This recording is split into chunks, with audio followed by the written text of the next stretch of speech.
आज शरद पूर्णिमा है। भगवान ने ब्रजमंडल की सारी गोपियों को वचन दिया था कि मैं शरद पूर्णिमा की रात्रि में मुरली बजाऊंगा और मेरी मुरली की आवाज को सुनकर के दौड़ी चली आना। आप सभी के मनोरथ पूर्ण हो।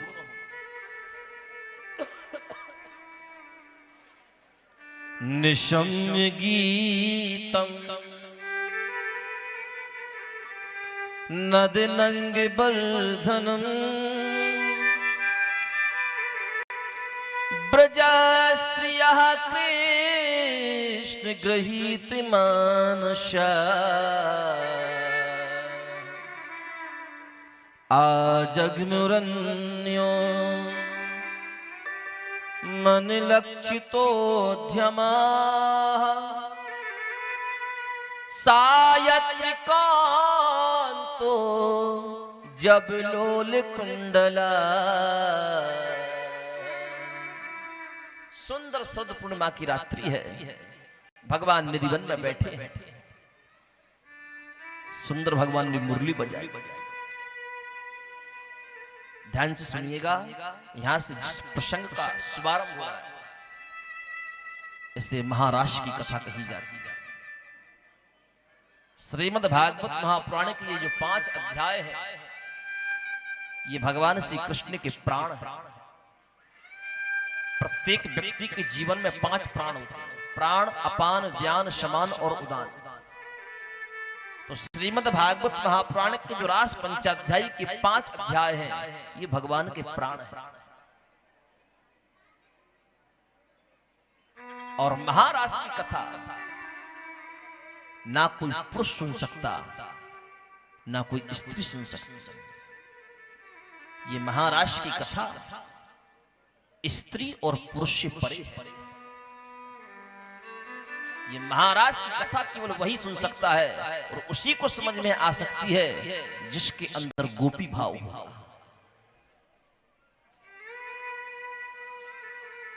गोपी किसे कहते हैं? गोपी कौन है? गोपी क्या कोई स्त्री है? क्या गोपी कोई पुरुष है? सच कहो, गोपी ना कोई स्त्री है, गोपी ना कोई पुरुष है। गोभिर इंद्रैः कृष्णम रसम पिबती इति गोपी। जो अपनी 10 इंद्रियों से निरंतर भगवान श्री कृष्ण की भक्ति का रसपान करता रहे और भगवान श्री कृष्ण की भक्ति में डूब करके विलखता रहे, रोता रहे, उसका नाम परम गोपी है। कृष्ण की विरह वेदना में जिसकी आंखों में एक बार भी आंसू नहीं निकले, ऐसा व्यक्ति जीवन में कभी गोपी बनने योग्य नहीं हो सकता।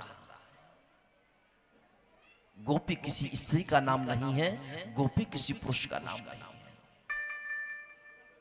स्त्री पुरुष के भेद से जो परे हो वो गोपी है। जो भगवान श्री कृष्ण को अपना सर्वस्व समझकर जो उनके लिए श्रृंगार करता हो, जो उनके लिए सुंदर सज धज करके जाता वो गोपी।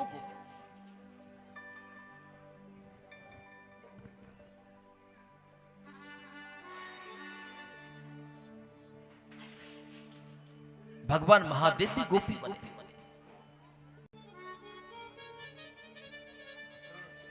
यहां पर भगवान महादेव के मन में विचार आया कि जब तक मैं गोपी नहीं बनूंगा तब तक मेरे प्रभु मुझे दर्शन नहीं देंगे, उनकी भक्ति प्राप्त नहीं होगी। उनकी प्रसन्नता तभी है जब मैं गोपी बनूंगा। त्रेता युग हनुमान जी महाराज एक बार जानकी जी अपनी मांग में सिंदूर भर रही थी। हनुमान जी पहुंच गए। हनुमान जी ने हाथ जोड़कर कहा, माते ये आप अपनी मांग में सिंदूर क्यों भरती हो? जानकी जी ने कहा, सिंदूर भरने के 2 कारण हैं। पहला कारण तो है कि जब मैं सिंदूर अपनी मांग में भरती हूं ना, मेरे प्रभु मेरे स्वामी मेरे ऊपर बहुत प्रसन्न हो। दूसरा कारण, मैं अपनी मांग में जितना लंबा सिंदूर भरती हूं, मेरे पति की आयु उतनी लंबी होती है। ये दो कारण मांग में सिंदूर भरने के होते हैं। हनुमान जी वहां पर कुछ नहीं बोले, दौड़े दौड़े आए, एक बड़े पात्र में सिंदूर भरा हुआ था, जहां पर सिंदूर संपूर्ण सुहागन स्त्रियों को बांटने के लिए रखा गया था। हनुमान जी ने सारा का सारा सिंदूर उठाया और अपने शरीर में लपेट लिया। और जैसे हनुमान जी महाराज ने सारा का सारा सिंदूर अपने शरीर में लेपन किया, जानकी जी और संपूर्ण अयोध्या की नारियां आकर के हनुमान जी को देख करके हंसने लगी। जानकी जी ने कहा, पुत्र हनुमान सब क्या कर रहे हो?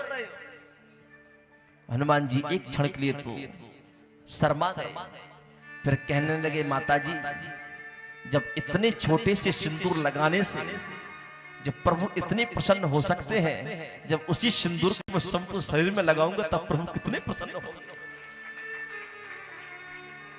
जिसे भगवान की प्राप्ति के लिए अपनी सुंदरता का भी ख्याल ना हो, 24 घंटे भगवान कैसे रिझेंगे, भगवान कैसे प्रसन्न होंगे, भगवान के पास में किस स्थिति में पहुंचने योग्य रहूंगा।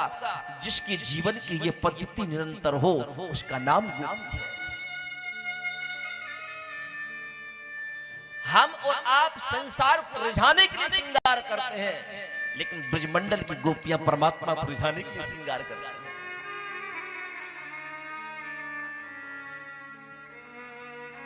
भगवान ने मुरली बजाई, लेकिन जिस जिस गोपी ने उस मुरली की आवाज को सुना, तो उस गोपी को उस मुरली की आवाज में केवल अपना ही नाम सुनाई कि केवल सिर्फ केवल कृष्ण मुझे बुला रहे हैं। एक गोपी श्रृंगार कर रही थी, श्रृंगार करते वक्त जैसे ही उसके कान में कृष्ण की मुरली की आवाज सुनाई पड़ी, वो बाबरी हो गई, श्रृंगार करने की सुध-बुध भूल गई। ऑटो का श्रृंगार आंखों में कर लिया, आंखों का श्रृंगार ऑटो में कर लिया और कृष्ण से मिलने के लिए दौड़ पड़ी। एक गोपी अपने पति को भोजन परोस रही थी, उसके कानों में कृष्ण की मुरली की आवाज सुनाई पड़ी। पति ने मांगी थी शक्कर, लेकिन मुरली की आवाज को सुनकर वो इतनी बाबरी हो गई कि शक्कर की जगह नमक अपने मुठा में भर करके पति देव की दाल में डाल करके कृष्ण से मिलने के लिए दौड़ पड़ी। एक गोपी अपनी गोद में नन्हे से बालक को खिला रही थी, उसको मालिश कर रही थी, स्तनपान करा रही थी। उसके कान में जैसे ही कृष्ण की मुरली की आवाज सुनाई पड़ी, उसी स्थिति परिस्थिति में उठ करके दौड़ पड़ी और कृष्ण से जाकर के मिलने के लिए आकांक्षित हो गई।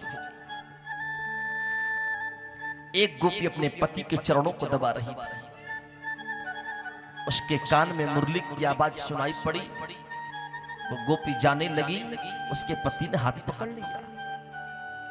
इतनी रात में कहां जा रही है? तुम्हारा पति घर पर है, अर्धरात्रि का समय हो चुका है, थोड़ी बहुत लाज शर्म है कि नहीं है? उस गोपी ने कहा, सुनो, जीवन पर्यंत मैंने आपकी आज्ञा का अनुसरण किया है, लेकिन आज मुझे जाने से कोई रोक नहीं सकता। आपका संबंध इस शरीर से है, आपका रिश्ता इस शरीर से है ना, इस शरीर को आप अपने पास रखो, पर मुझे आज कृष्ण से मिलने से कोई रोक नहीं सकता। उस गोपी के शरीर से एक दिव्य ज्योति निकली और उसने पुनः दूसरी गोपी का रूप धारण किया और कृष्ण से मिलने के लिए दौड़ पड़ी। ये ब्रजमंडल की गोपियां हैं। यदि ब्रजमंडल की गोपियां साधारण होती तो क्या एक गोपी अनेक रूप धारण कर सकती थी? यदि ब्रजमंडल की गोपी साधारण होती तो क्या वो कृष्ण ब्रह्म को पहचान पाते?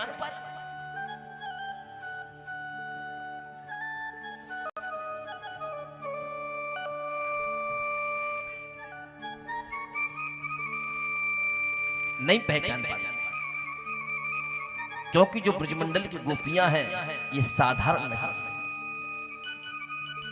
कोई श्रुति रूपा है, कोई साधना श्रद्धा है, कोई मत्स्य रूपा है, कोई स्वयं श्रद्धा है। ये ब्रज की गोपियां हैं। बड़े बड़े ऋषि मुनि ब्रजमंडल की गोपी बनकर के आए हैं। मत्स्य कन्याएं ब्रजमंडल की गोपी बनकर के आए हैं।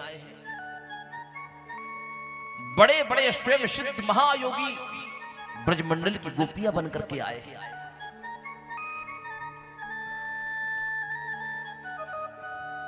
जैसे ही की सारी गोपियां पहुंची, भगवान ने समस्त गोपियों का स्वागत किया कि स्वागतम भो महाभागा प्रियम किम कर्मणि वा ब्रजस्या नामयं कश्चित् ब्रूतागमन कारणम्। हे महाभागवान, आप सभी का स्वागत। लेकिन रजन्ये सा घोर रूपा घोर सत्वा निषेधिता। ये अर्धरात्रि के समय आपको इस निर्जन वन में आने की जरूरत क्या थी? एक पतिव्रता नारी को सूर्य अस्त के पश्चात घर की चौखट के बाहर कदम नहीं रखना चाहिए। अर्धरात्रि की बेला हो गई, सास ससुर को, पति को, बच्चों को छोड़कर के निर्जन वन में आई हो। क्यों? दृष्टम वनम कुसुमितम राकेश कर रंजितम। अरे गोपियों, शायद मुझे लगता है कि आज शरद पूर्णिमा है। शरद पूर्णिमा के सुंदर चंद्रमा को देखने के लिए तुम आई हो। एक काम करो, चंद्रमा तुमने देख लिया, अब जाओ अपने अपने घर को लौट जाओ। जैसी भगवान ने ये बात कही, गोपियों ने अपने आंखों के पलकों को नीचे की ओर झुका लिया, पैर के अंगूठे से पृथ्वी को खोदने लगे। मानो गोपियां कहना चाहती हैं, रे पृथ्वी, तू दो भागों में परिवर्तित क्यों नहीं हो जाती? जिस प्रकार जगत जननी सीता जी ने अपने सत्य की परीक्षा देने के लिए आपके अंदर समाहित हो चुकी थी, आज हम भी की परीक्षा देने के लिए आए थे। अब एक तरफ परिवार का त्याग करके आई हैं और दूसरी तरफ ये परमात्मा हमारा त्याग करना चाहता है। जब परमात्मा त्याग हमारा कर दे और हम परिवार का त्याग कर दें, फिर तुम कहीं की योग भी नहीं रहती है। इसलिए तू जान की तरह हमको शरणागति प्रदान कर। भगवान कहते हैं, अरे गोपियों, शायद तुम पति व्रत धर्म की शक्ति से परिचित नहीं हो। मैं तुम्हें एक प्रसंग सुना रहा। माताओं से निवेदन, आपस में बातचीत ना कर। बातचीत करोगी तो कथा समझ में बिल्कुल भी नहीं आएगी। ये महाराष्ट्र की कथा है। ये कथा समझ में आ गई तो सारी की सारी भागवत समझ में आ गई। नहीं तो बूंदी केला का प्रसाद तो कहीं भी मिल जाएगा।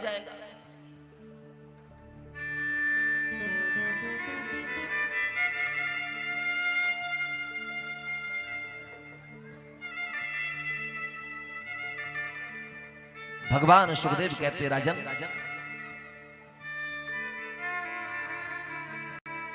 आज भगवान श्री कृष्ण ने गोपियों के लिए एक सुंदर कथा सुनाई। भगवान कहते हैं, अरे गोपियों, एक पतिव्रता नारी थी। उसका पति परदेश गया था। 1 वर्ष का उसका बेटा था। वो पतिव्रता नारी अपने 1 वर्ष के बेटे को अपने आंगन में बिठा करके अनाज साफ कर रही थी। उसी आंगन में एक बड़ा हवन कुंड था। उस हवन कुंड में बड़ी वेग से अग्नि जल रही थी। नन्हा सा बालक उस आंगन में किलोल कर रहा था, खेल रहा था।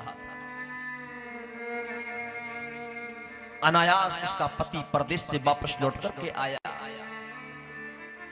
पहले के जमाने में साधन चलते नहीं थे, हजारों किलोमीटरों की यात्रा लोग पैदल करते थे। चलते चलते पैदल पैदल चलते चलते उसका पति थक चुका था।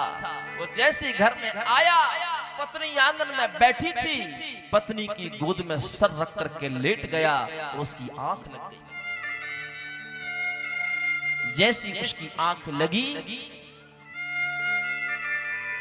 उसकी पत्नी ने मन में विचार किया कि ना जाने पति कितने दिनों से पैदल चल करके आ रहा हो, थक गया होगा।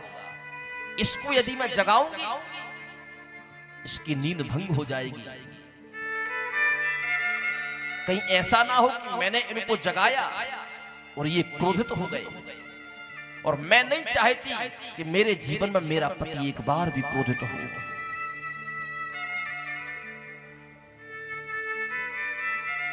ऐसा मन में विचार कर ही रही थी कि उसका 1 वर्ष का बेटा घुटमन घुटमन चलते चलते चलते चलते हवन कुंड की तरफ बढ़ा। अब पतिव्रता नारी धर्म संकट में आ गई कि एक तरफ पति गोद में सो रहा है, इसको उठाऊंगी तो ये क्रोधित हो जाएगा, और इसको नहीं उठाती हूं तो मेरा बेटा हवन कुंड में गिर जाएगा। एक तरफ पतिव्रत धर्म है और एक तरफ मातृ धर्म है। अब मैं ऐसी स्थिति में करूं तो करूं क्या? इतना मन में विचार कर ही रही थी। भगवान कहते हैं, गोपियों, नन्हा सा बड़ा बालक चलते चलते गया और धम्म से हवन कुंड में गिर गया। जैसे वो बालक हवन कुंड में गिरा, उस पतिव्रता नारी ने अपनी आंखों को बंद कर लिया, फूट फूट करके रोने लगी। लेकिन वहां से तिल भर भी ना उठी। उसके आंखों से आंसुओं का पनारा बहता गया, और जैसी आंसुओं की बूंद उसके पति के चेहरे पर गिरी, उसके पति की आंख खुली। और जैसे उसके पति उठ करके बैठे, उस पतिव्रता नारी ने सीधे हवन कुंड की ओर दौड़ लगाई। गोपियों, जैसे ही वो पतिव्रता नारी हवन कुंड के पास में गई, हवन कुंड में उसने जाकर के देखा, जैसे एक सुंदर खिले हुए पुष्प पर एक भौरा किलोल करता है, वैसे ही उस दिव्य अग्नि के मध्य में नन्हा सा बालक किलोल कर रहा था। अग्नि भी उस बालक को जला ना सकी। नैनम छिन्दन्ति शस्त्राणि नैनम दहति पावका न चैनम क्लेदयन्त्यापो न शोषयति मारुता। अग्नि उसको जला नहीं सकी, बर्फ की तरह शीतल हो गई। उस पतिव्रता नारी ने बालक को उठाया, अपने अंक से लगा लिया। भगवान कहते हैं, अरे गोपियों, तुम भी जाओ और अपने अपने पति की सेवा करो। पति सेवा में बहुत ताकत है। पतिव्रता नारी का पति ही परमेश्वर है, और जब उसने पति परमेश्वर को प्रसन्न कर लिया तो परमपिता परमेश्वर तो अपने आप प्रसन्न हो जाएगा। उसको प्रसन्न करने की जरूरत नहीं पड़ेगी। आजकल की माताएं पति को तो 24 घंटे ताना देती, 24 घंटे पति को धमकी देती हैं, और भगवान के सामने जाकर के आरती उतारेगी, तेरा तुझको अर्पण क्या लागे मेरा, मोहि कपट छल छिद्र न भावा। भगवान ने जो आपको भगवान दिया है, पहले उस भगवान का सम्मान करो, परमपिता परमात्मा तो अपने आप प्रसन्न हो जाएगा। गोपियां कहने लगी, सुनो, जैसी कथा आपने सुनाई है ना, ऐसी 2-4 कथाएं हम भी जानते। अब एक कथा हम सुनाते और तुम सुनो। भगवान ने कहा, ठीक है, तुम सुनाओ। गोपियां कहती हैं प्रश्न हम करेंगे, उत्तर आप दोगे। भगवान ने कहा दे। सारी गोपियों की ओर से एक गोपी ने भगवान से कहा, गोविंद, एक पतिव्रता नारी और उसका विवाह हुआ, उसने उसी दिन से संकल्प कर लिया था, मेरे जीवन में पति पूजा ही सब कुछ है। जब तक मैं पति पूजा नहीं कर लूंगी तब तक मैं जल की एक बूंद भी ग्रहण नहीं करूंगी। सुबह उठे, स्नान करे, स्नान करने के बाद पति के साफ स्वच्छ वस्त्रों को ला करके रख दे, पति को जगावे, पति स्नान कर ले, उनको साफ वस्त्र दे दे, पति साफ वस्त्र पहन ले, अपने हाथों से पति को तिलक लगावे, अपने हाथों से पति की आरती उतारे, पहले पति को भोजन करावे और जो पति की थाली में बचे उसी जूठी थाली में स्वयं पावे। एक दिन उसके पति को भी परदेश जाना पड़ा। वो पतिव्रता नारी रोने लगी, स्वामी आप यदि परदेश चले जाओगे तो मेरा ये भजन अधूरा रह जाएगा, मुझे भी आप साथ में लेकर के चलो। उस पति ने कहा कि कुछ स्थिति ऐसी होती है, कुछ जगह ऐसी होती हैं जहां पर पत्नी को नहीं ले जाया सकता। यदि मेरे बिना तुम अकेली बिना पूजा के नहीं रह सकती हो तो उसके पति ने अपना एक चित्रपट दे दिया, अपना एक फोटो दे दिया, इस फोटो को अपने सामने रखना, इस फोटो का पूजा करना। तुमको पता होगा कि मैं दिन में कितनी बार खाता हूं, उतनी बार इस फोटो को भोग लगाना और उतनी बार तुम पाना। तुमको ज्यादा भूख लगे तो एक बार ज्यादा भी भोग लगा देना, खा लेना, पर भूखे मत रहना।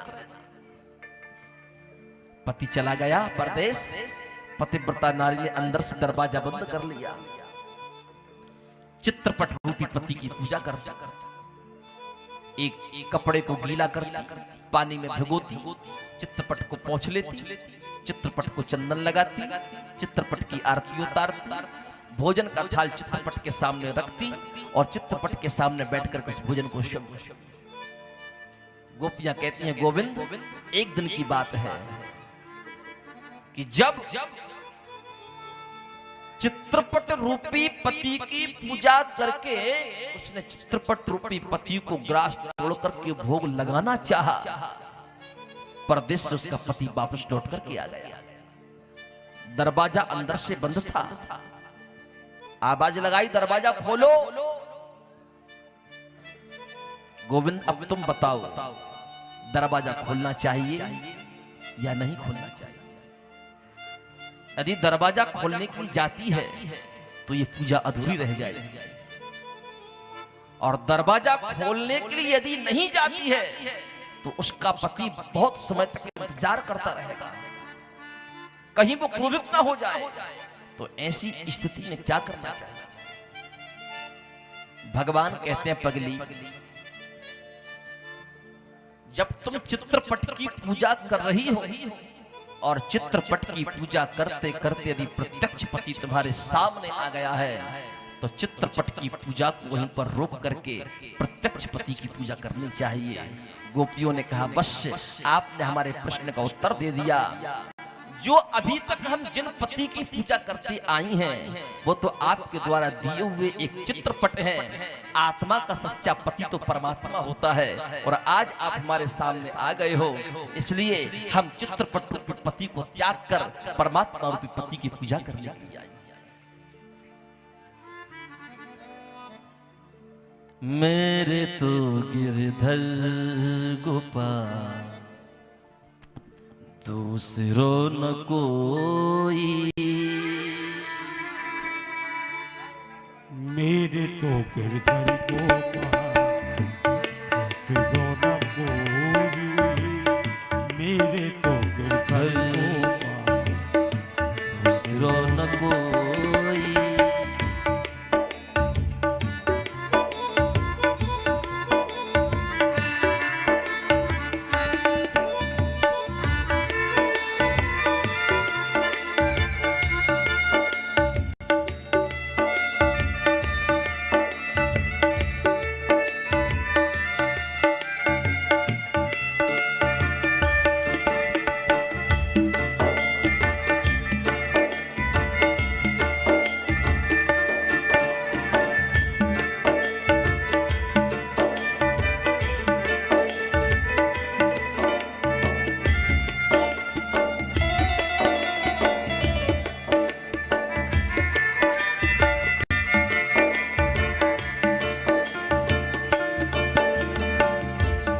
जाके सिर मोर मुकुट मेरो पति सोई, जाके सिर मोर मुकुट मेरो पति सोई। तात मात भ्रात बंधु, तात मात भ्रात बंधु आपनो न कोई, मेरे तो गिरधर गोपाल आपनो न कोई, मेरे तो गिरधर गोपाल सिरो न कोई। एक बार दोनों हाथ सिरार है।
छाड़ी तई कुल की कहानी कहा कर ही कोई, छाड़ी तई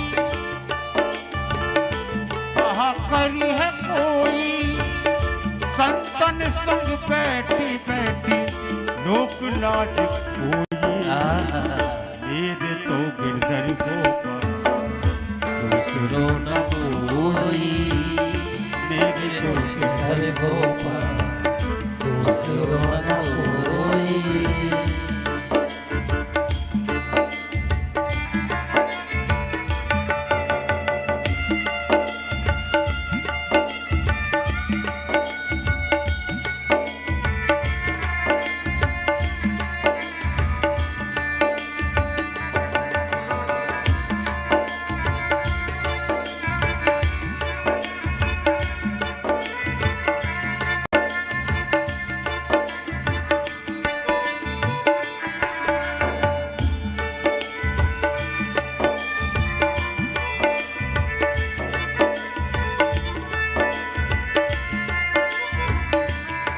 हरि बोल।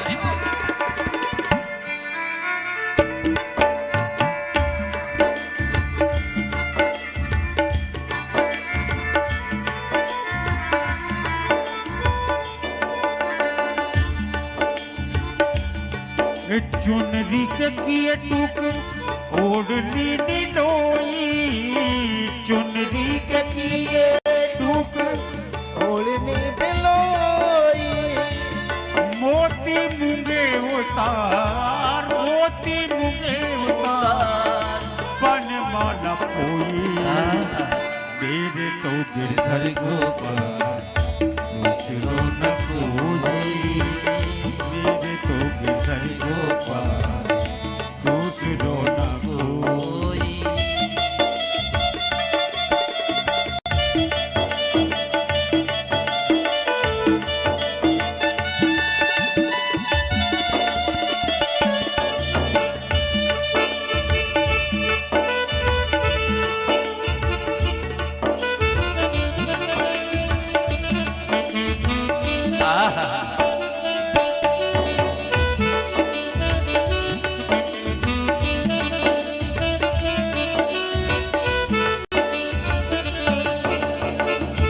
आंसुअन जल सींच सींच प्रेम पेल बोई, आंसुअन जल सींच सींच प्रेम पेल बोई, अब तो पेल फैल गई, अब तो पेल फैल गई, आनंद पल होई, मेरे तो गिरधर गोपाल दूसरो न कोई, मेरे तो गिरधर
दूध की मथनिया बड़े प्रेम से पिलोई, दूध की मथनिया बड़े प्रेम से पिलोई। माखन जब काढ़ लियो, माखन जब काढ़ लियो, छाछ पिए कोई। मेरे तो गिरधर गोपाल दूसरो न कोई, मेरे तो गिरधर गोपाल दूसरो न कोई।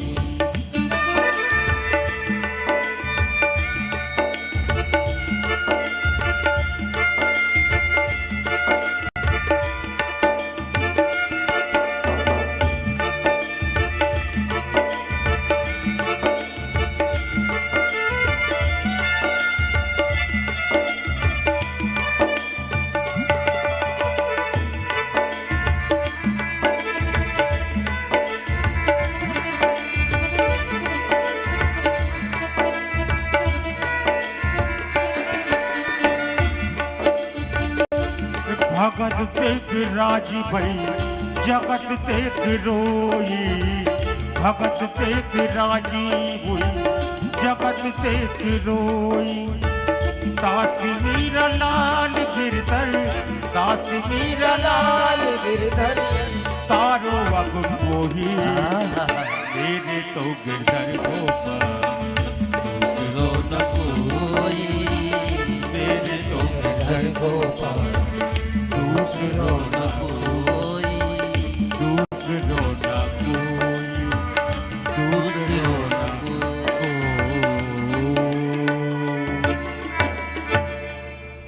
मेरे तो गिरधर गोपाल दूसरो न कोई। जाके सिर मोर मुकुट मेरो ही पति सोई। मेरे तो गिरधर गोपाल दूसरों न कोई।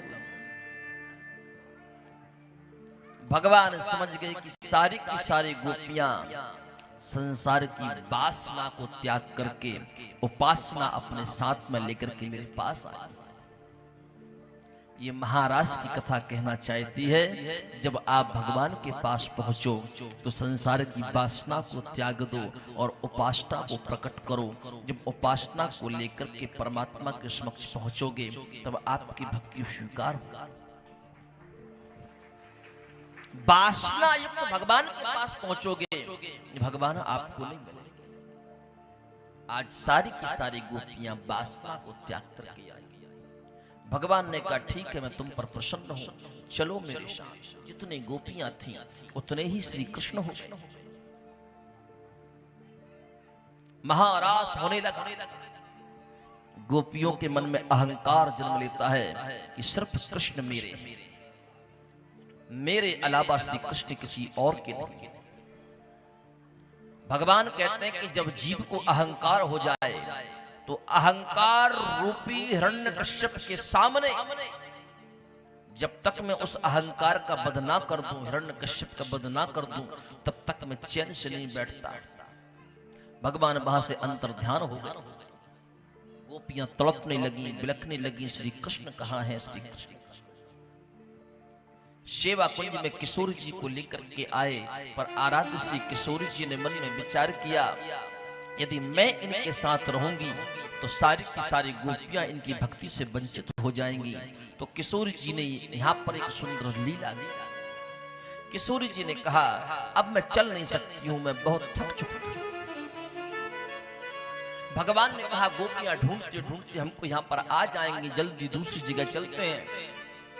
किशोर जी कहती हैं, यदि आप हमको ले चलना चाहते हो तो हमको अपने कंधों पर बिठा करके हम चल करके नहीं जा सकते। भगवान ने कहा, ओहो, तुम हमारे कंधों पर बैठ करके जाओगे। भगवान ने कहा, ठीक है, बैठ बैठ। जैसे ही किशोर जी भगवान के कंधों पर बैठना ही चाहती थी, परमादरणीय भगवान सुखदेव कहना चाहते हैं, परीक्षित सावधान। भगवान वहां से अंतर्ध्यान हो गए और किशोर जी धम्म से जमीन पर गिर पड़े।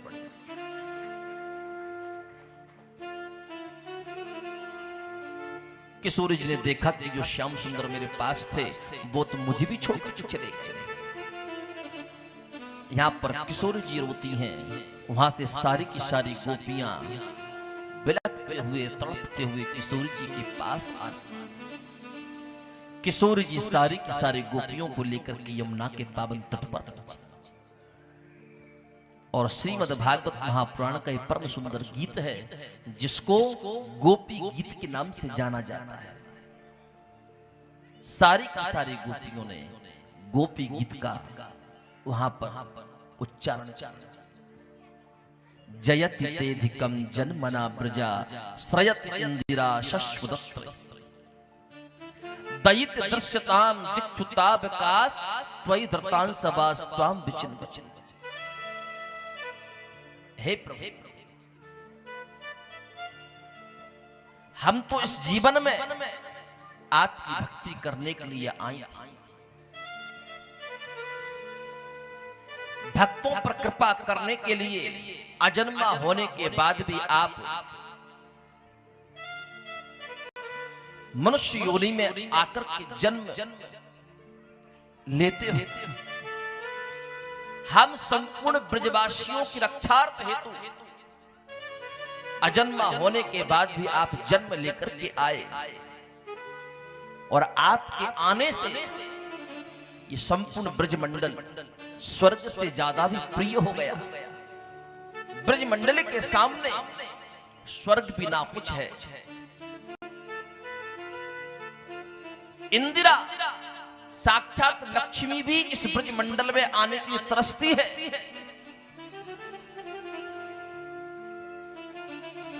यदि आपको इसी तरह हमको छोड़कर जाना था तो फिर आपने हमको अपने पास बुलाया। हम आपकी याद में तड़प रही हैं, बिलख रही हैं। यदि इसी तरह आपको अपनी वह वेदना में हमको तड़पाना था तो कालिया नाग से आपने हमको बचाया। हम कालिया नाग के जहरीले उस जल का पान करके ही अपने प्राणों को त्याग दे।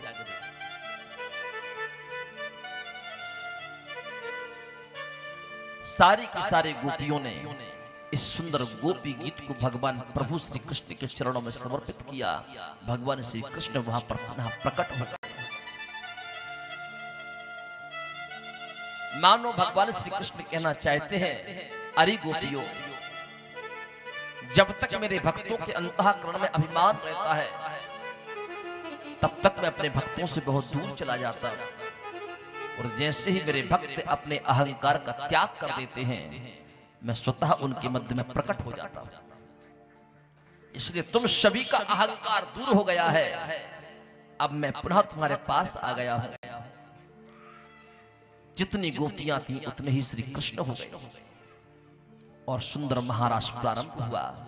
भगवान महादेव गोपी बन करके आए और वो भी इस महारास में सम्मिलित हुए। तो आइए आप हम सब चलें इस महारास की। गोपियां भी नाच रही हैं। गोपियों के मध्य में भगवान श्री कृष्ण भी नृत्य कर रहे हैं। सिर्फ कृष्ण ही नृत्य नहीं कर रहे, यहाँ पर ब्रह्मा जी भी, भगवान महादेव भी, सूर्य भी, चंद्रमा भी, ऋषि मुनि यक्ष नाग किन्नर गंधर्व सभी इस महाराष्ट्र में गोपी बन बन करके आए और सभी ने बड़े प्रेमोल्लास के साथ नृत्य किया। तो आइए हम आप सब चलते हैं इस महा दिव्य राशि की। श्री राधे। और गोकुल में देखो, वृंदावन में देखो, वैशी बाजे रे, श्याम संग राधा नाचे रे। गोकुल में देखो, वृंदावन में देखो, वैशी बाजे रे, श्याम संग राधा नाचे रे। श्याम संग राधा नाचे रे, श्याम संग राधा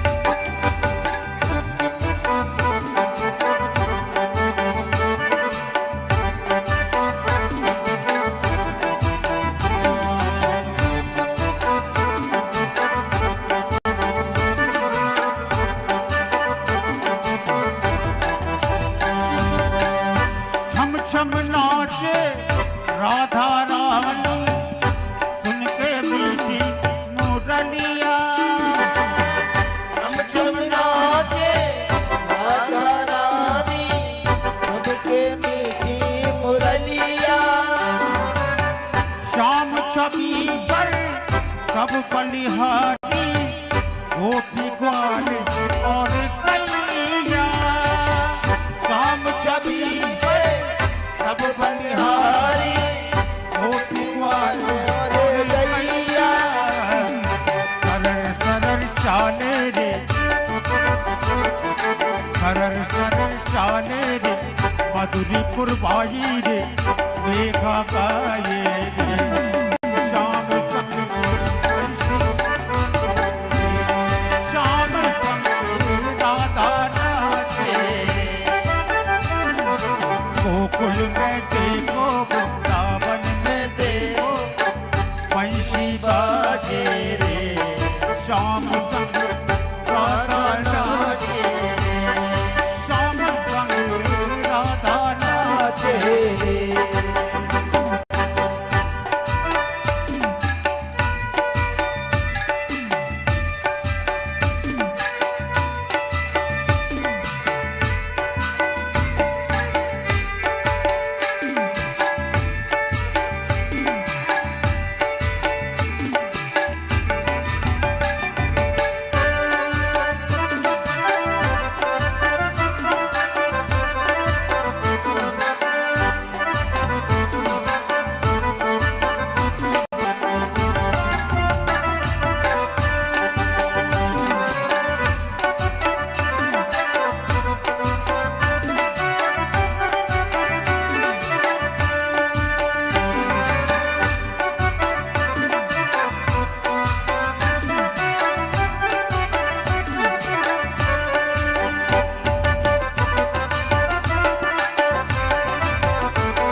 बंशी बट पर यमुना तट पर पाना रास रचाए हंसी बन पर यमुना तट पर गाना रास रचाए गोपी बन कर शंकर आए गोपीश्वर कहलाए गोपी बन कर शंकर आए गोपेश्वरी कहलाए डम डम डम रूपा जी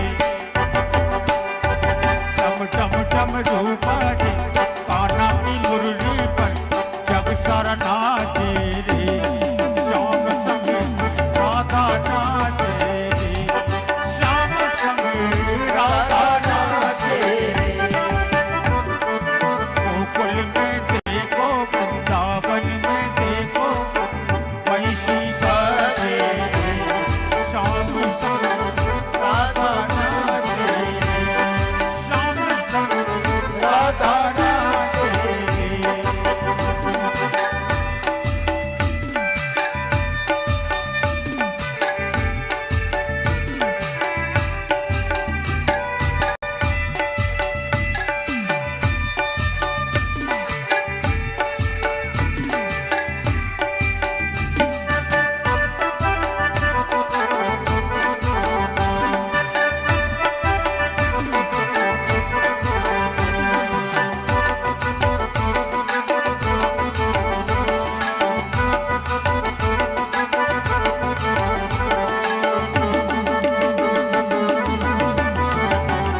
जग का पालनहारी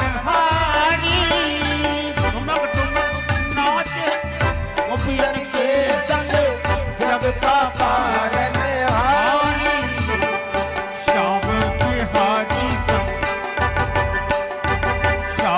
बिहारी संग राधा कुमारी भी रंग में विराजे रे श्याम संग राधा नाचे श्याम संग राधा नाचे रे गोकुल में देखो वृंदावन में देखो बंसी बाजे रे श्याम संग राधा नाचे श्याम संग राधा नाचे रे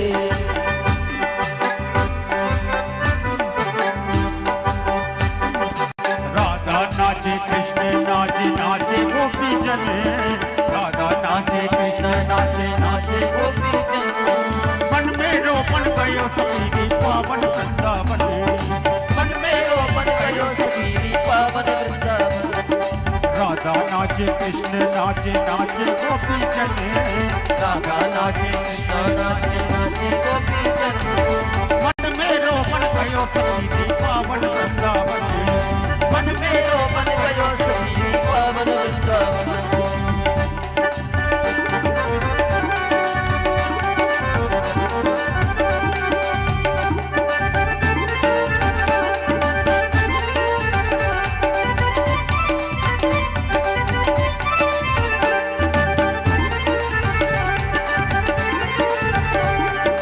सूरज नाचे चंदा नाचे नाचे तारा गण सूरज नाचे चंदा नाचे नाचे तारागण मन में रोपण गयो सखी पावन वृंदावन मन में रोपण गयो सखी पावन वृंदावन गंगा नाचे यमुना नाचे नाचे सरयू संग गंगा नाचे यमुना नाचे नाचे सरयू संग मन में रोपण गयो सखी पावन वृंदावन मन में रोपण गयो सखी पावन वृंदावन राधा नाचे कृष्ण नाचे नाचे गोपी जने राधा नाचे कृष्ण नाचे नाचे गोपी जन मन में रोपण गयो सखी पावन वृंदावन मन में रोपण गयो सखी पावन वृंदावन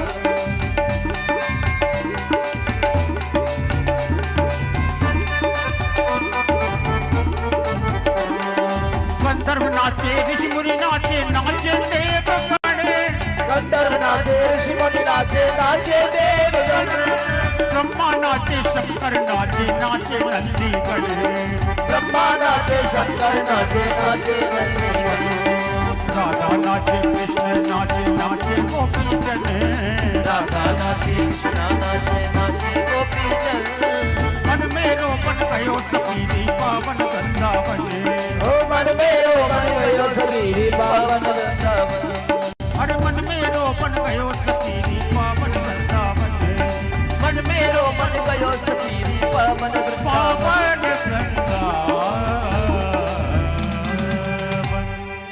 बोल श्री रास बिहारी सरकार की जय जय जय श्री राधे श्याम रासोत्सवः समं प्रवृत्तो गोपी मंडल मंडितः योगेश्वरेण कृष्णेन तासां मध्ये द्वयोर्द्वयो रासोत्सवः संप्रवृत्तो गोपी मंडल मंडितः। एक शरद पूर्णिमा की रात्रि 6 महीने की रात्रि के बराबर हो गई। दो दो गोपियों के बीच में एक एक श्री कृष्ण। रासोत्सवः, ये जो रास हुआ है ना, ये नाच गाने वाला कार्य नहीं है, ये उत्सव है। इसमें लिखा रासोत्सवः, ये बड़े धूमधाम से उत्सव मनाया। बैठो पलोटन राधिका पायत। इस महाराष्ट्र में तो यहां पर भी बताया है, जब गोपी भगवान श्री कृष्ण के साथ नृत्य करते करते थक जाती, ये कृष्ण कैसे ब्रह्म हो सकता है? इतनी सारी गोपियों के साथ इस कृष्ण को नाचने की जरूरत क्या है? इसकी परीक्षा लेंगे हम। कामदेव परीक्षा लेने के लिए आया। भगवान ने जैसे ही कामदेव को देखा, भगवान ने कामदेव से कहा, सुनो, जब मैं शिव रूप में था तो मैंने ही अपना तीसरा नेत्र खोल करके तुझे जलाकर के भस्म किया था। ध्यान से सुनिएगा, भगवान क्या कह रहे हैं? जब मैं शिव रूप में था तब भी तुम मेरी परीक्षा लेने के लिए आए थे। मैंने अपनी तीसरी आंख खोल करके तुमको जलाकर के भस्म कर दिया था, और आज जब मैं कृष्ण रूप में आया हूं तब भी तुम मेरी परीक्षा लेने आए हो। कहने का भाव क्या है? जो शिव में, राम में और कृष्ण में भेद समझता है, वो कभी पराभक्ति को प्राप्त नहीं कर सकता। शिव ही कृष्ण है, कृष्ण ही राम है, और राम ही शिव है। नाम अनेक है, वस्तुतः सब एक है। भगवान ने कामदेव से पूछा, कैसा युद्ध करोगे?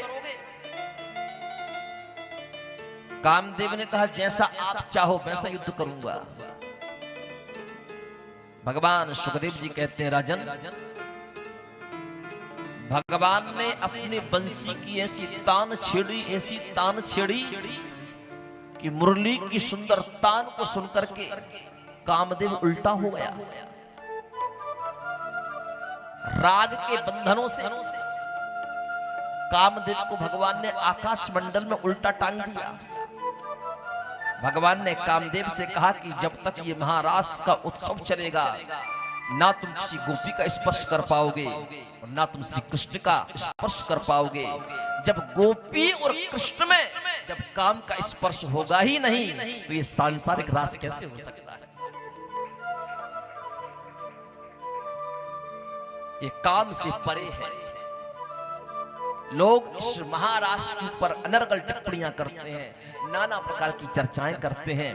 पहले इस महाराष्ट्र को आप सुनो। इस महाराष्ट्र के दर्शन करने के लिए कामदेव भी आया, तो वो भी उल्टा होकर के 6 महीने तक दूर से ही राधा माधव का दर्शन करता रहा। जब काम का कृष्ण से गोपियों से स्पर्श हुआ ही नहीं, तो ये जो महारास है ये काम जित है। इसलिए भगवान श्री कृष्ण पूर्ण ब्रह्म है,